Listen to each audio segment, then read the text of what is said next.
The Constitution of India, Preamble.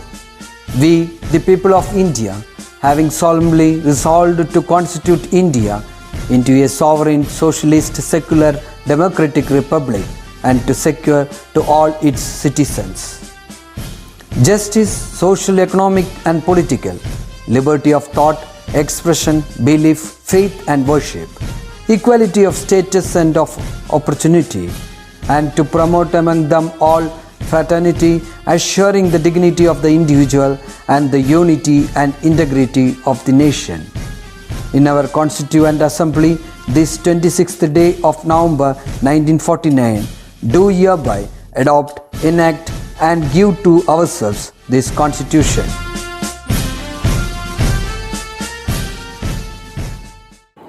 Hello my dear students, how are you all? Welcome back to our next class. Today we will start our new chapter, chapter 10, A World of Patterns. Let us start today's session with a pep activity, activity 10.1 on page number 71. So all of you take your studio and take the page number 71. In this pep activity 10.1, Aditi and Suji's grandmother. Okay, Aditi and Suji's grandmother came to visit them. She decided to take the girls to the market. The three started their day early in the morning and left the home with the bag full of snacks and water. Snacks ഉം വെള്ളമൊക്കെ കരുതിയിട്ടാണ് അവര് മാർക്കറ്റിലേക്ക് പോകാൻ തീരുമാനിച്ചത്. On their way, they saw yellow, brown and green leaves that had fallen from a tree. പോണ വഴിയിൽ അവരൊരു ട്രീയിൽ നിന്ന് വീണ yellow, green and brown leaves കണ്ടു. Aditi picked by the yellow leaves. Suji picked the brown leaves and their grandmother picked up the green leaves. After that, Aditi and Suji started arranging the leaves in an order, one after the other. Kando, can you identify the arrangement by filling the red colors? ഇവിടെ arrange ചെയ്തിട്ടുണ്ട് അല്ലേ? അവര് എങ്ങനെയാണ് arrange ചെയ്തിരിക്കുന്നത്? ആദ്യം yellow leaves, then brown, yellow, brown. Remaining ലീവ്സിന് ഏത് കളറാണ് കൊടുക്കേണ്ടതെന്ന് നിങ്ങൾക്ക് ഐഡന്റിഫൈ ചെയ്യാൻ പറ്റുന്നുണ്ടോ? Yes, Aditi and Suji were so excited that they made a beautiful arrangement. അവരുടെ ലീവ്സ് കിട്ടിയ ലീവ്സ് അറേഞ്ച് ചെയ്ത് കഴിഞ്ഞപ്പോൾ അവർക്ക് തന്നെ അതിശയമായി അവരുടെ അറേഞ്ച്മെന്റിന്റെ ഭംഗി കണ്ടിട്ട്. അവരന്നിട്ട് അവരുടെ ഡാഡിയോട് പറയാം, daddy we arrange the leaves in order to make a nice design. ഞങ്ങൾ എന്തിനാണ് ഈ ലീവ്സ് അറേഞ്ച് ചെയ്തത്? ഒരു നല്ലൊരു ഭംഗിയുള്ള ഡിസൈൻ ക്രിയേറ്റ് ചെയ്യാനാണ് ഞങ്ങൾ ഈ ലീവ്സ് ഒരു ഓർഡറിൽ അറേഞ്ച് ചെയ്തതെന്ന് ഡാഡിയോട് പറയണം. ഗ്രാൻഡ്മ പറയാണ് arranging, അതുപോലെ arranging something in a particular order is called pattern. അവരുടെ ഗ്രാൻഡ്മദർ പറയാണ് നമുക്ക് എന്ത് സാധനം അത് ഒരു ഓർഡറിൽ അറേഞ്ച് ചെയ്ത് കഴിഞ്ഞാൽ നമ്മൾ അതിനെ എന്ത് വിളിക്കും? It is called pattern. Okay, അതാണ് നമ്മുടെ chapter. Okay, pattern. What is spelling? PATTERN. Yes, when an object or a design is arranged to follow a rule, it is called pattern. Okay, നമുക്കൊരു ഒബ്ജക്റ്റോ അല്ലെങ്കിൽ ഒരു ഡിസൈനോ അതൊരു റൂൾ ഫോളോ ചെയ്തിട്ട് arrange ചെയ്ത് കഴിയും. It is called pattern. Here the leaves are arranged to follow the rule. ഇവിടെയും നമ്മൾ leaves arrange ചെയ്തിരിക്കുന്ന റൂൾ ഫോളോ ചെയ്തിട്ടാണ് അല്ലേ? Yellow, brown, yellow, brown, yellow, brown. കണ്ടോ? Yes, identifying the rule of the pattern helps in extending or creating the patterns. ഒരു പാറ്റേണിന്റെ rule മനസ്സിലാക്കി കഴിഞ്ഞാൽ നമുക്ക് പുതിയ പാറ്റേൺ ക്രിയേറ്റ് ചെയ്യാനോ തന്നിരിക്കുന്ന പാറ്റേൺ നമുക്ക് എക്സ്റ്റെൻഡ് ചെയ്യാനോ പറ്റും. We observe patterns in objects around us like colors, shapes, actions or sequence that repeat. അതിലൊക്കെ നമുക്ക് പാറ്റേൺ കണ്ടെത്താൻ പറ്റും. നമുക്ക് കളേഴ്സില്, ഷേപ്സില്, ലൈൻസില്, അതുപോലെ ആക്ഷൻസിലൊക്കെ അത് റിപ്പീറ്റ് ചെയ്യുന്നുണ്ടെങ്കിൽ അവിടെ നമുക്ക് എന്ത് കണ്ടുപിടിക്കാൻ പറ്റും? പാറ്റേൺ കണ്ടെത്താൻ പറ്റും.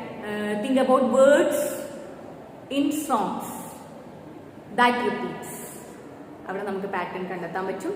അതുപോലെ തന്നെ സിമിലർ സൗണ്ട്സ്, ഒരേപോലത്തെ സൗണ്ട് ഇങ്ങനെ റിപ്പീറ്റ് ചെയ്ത് ഇങ്ങനെ കാണുമ്പോൾ അതിൽ പാറ്റേൺ ഉണ്ടാവും. ലൈൻസ്, അതുപോലെ തന്നെ കേഴ്സിൽ ഒക്കെ നമുക്ക് പാറ്റേൺ കണ്ടെത്താൻ പറ്റും. അതുപോലെ നമ്മുടെ വീട്ടിലെ ഫ്ലോറിൽ, ടൈൽസിൽ, ബിൽഡിങ്സിൽ, ടൈൽസിൽ എല്ലാത്തിലും നമുക്ക് പാറ്റേൺ കണ്ടെത്താൻ പറ്റും. നമുക്ക് ചുറ്റും ഒബ്സർവ് ചെയ്ത് കഴിഞ്ഞാൽ നമുക്ക് ഒരുപാട് പാറ്റേൺസ് നമുക്ക് കണ്ടെത്താൻ. For example, the sounds of water drop. ഇപ്പൊ പൈപ്പ് അടച്ചു കഴിഞ്ഞ് കഴിഞ്ഞാൽ ചിലപ്പോൾ തുള്ളി തുള്ളിയായിട്ട് ഉറ്റും അല്ലേ? ആ ഡ്രോപ്പിന്റെ സൗണ്ട്, ആ പൈപ്പിലെ വെള്ളം ഉറ്റുന്ന സൗണ്ട്, അതിൽ നമുക്ക് എന്ത് കണ്ടുപിടിക്കാൻ പറ്റും? പാറ്റേൺ കണ്ടുപിടിക്കാൻ പറ്റും. എങ്ങനെയാ നോക്കൂ, പ്ലിപ്പ് പ്ലോപ്പ്, പ്ലിപ്പ് പ്ലോപ്പ് അല്ലേ?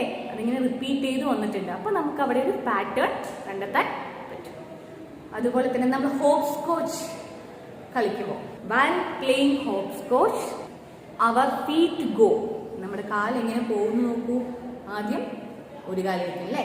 നെക്സ്റ്റ് ചട്ടത്തിൽ 2 കാല്, then again ഒരു കാല്, 2 കാല്. ഈ ഹോപ്പ് സ്കോച്ച് പ്ലേയിലും നമുക്ക് എന്ത് കണ്ടുപിടിക്കാൻ പറ്റും? എന്തുണ്ട്? പാറ്റേൺ ഉണ്ട്. ഓക്കെ, അപ്പൊ നമുക്ക് ചുറ്റും ഒബ്സർവ് ചെയ്ത് നമുക്ക് ഒരുപാട് പാറ്റേൺ കണ്ടെത്താൻ പറ്റും. ബിൽഡിങ്സിലും ടൈൽസിലും അങ്ങനെ ചുറ്റും നമുക്ക് ചുറ്റും നോക്കിക്കഴിഞ്ഞാൽ നമുക്ക് പാറ്റേൺ ഒരുപാട് കണ്ടെത്താൻ. Have you seen people with different textures of hairs? അതായത് സ്ട്രെയിറ്റ്, അതായത് നീളമുള്ള മുടി, അതുപോലെ തന്നെ വേവി, പിന്നെ കേളി ആയിട്ടുള്ള ഹെയർ ഒക്കെ നമ്മൾ കണ്ടിട്ടുണ്ട് അല്ലേ? അതിലൊക്കെ തന്നെ നമുക്ക് എന്ത് ഒബ്സർവ് ചെയ്യാൻ പറ്റും? പാറ്റേൺസ് ഒബ്സർവ് ചെയ്യാൻ പറ്റും. ഇപ്പൊ നമ്മൾ ഫ്രൂട്ട്സ് കടയിൽ പോയി കഴിഞ്ഞാൽ ഫ്രൂട്ട്സ് ഒക്കെ അറേഞ്ച് ചെയ്ത് വെച്ചിട്ടുണ്ടാവും അല്ലേ? അതൊരു ഓർഡറിലാണ് അല്ലേ? നമുക്കപ്പോൾ അവിടെയും പാറ്റേൺ കണ്ടെത്താൻ പറ്റും. അങ്ങനെ നമ്മൾ ഏതൊരു സാധനം, ഏതൊരു ഒബ്ജക്റ്റും ഒരു ഓർഡറിൽ അറേഞ്ച് ചെയ്ത് കഴിഞ്ഞാൽ അവിടെ എന്തുണ്ടാവും? പാറ്റേൺ.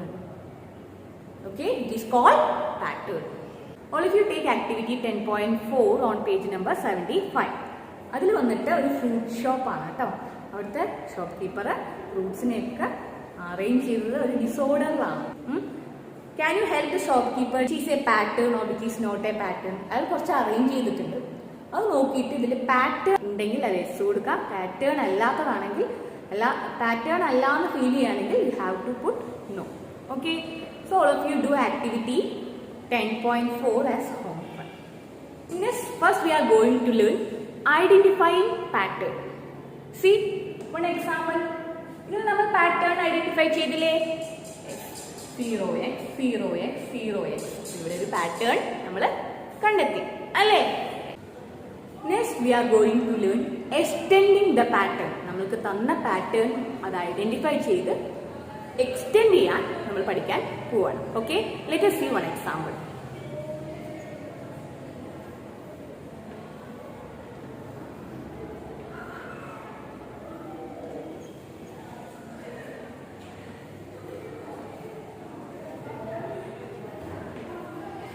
ഏത് പിക്ചറാണ് വരിക? നോക്കൂ, triangle circle, triangle circle, triangle circle. അപ്പൊ നെക്സ്റ്റ് ഏത് പിക്ചറാ വരിക? എസ് ട്രയാങ്കിൾ അല്ലേ? സർക്കിൾ. ഇതിനെയാണ് നമ്മൾ എന്ത് വിളിക്കുക? Extending pattern. Okay, one more example for extending pattern. Next എന്താ വരിക? A5 A5 again A, next one 5. This is also an example for extending pattern. Next is creating pattern. അതായത് പാറ്റേണിന്റെ rule അനുസരിച്ച് നമ്മൾ സ്വന്തമായി ക്രിയേറ്റ് ചെയ്യുന്ന പാറ്റേൺ ആണ് creating pattern. എല്ലാ പാറ്റേൺസിനും ഒരു റൂൾസ് ഫോളോ ചെയ്യുന്നുണ്ട്. പാറ്റേൺസിന്റെ റൂൾ ഫോളോ ചെയ്ത് കഴിഞ്ഞാൽ നമുക്ക് സ്വന്തമായിട്ട് പാറ്റേൺ ക്രിയേറ്റ് ചെയ്യാനും തന്ന പാറ്റേണിനെ എക്സ്റ്റെൻഡ് ചെയ്യാനും നമുക്ക് പറ്റും. ഓക്കെ, നമ്മൾ എന്തൊക്കെ പഠിച്ചു? Identifying A pattern. ഒരു പാറ്റേൺ തന്നു കഴിഞ്ഞാൽ അത് ഐഡന്റിഫൈ ചെയ്യാൻ പഠിച്ചു, പിന്നെ എക്സ്റ്റെൻഡ് ചെയ്യാൻ പഠിച്ചു, then creating A new pattern. Okay children, that is all for today. See you next time. Take care. Bye.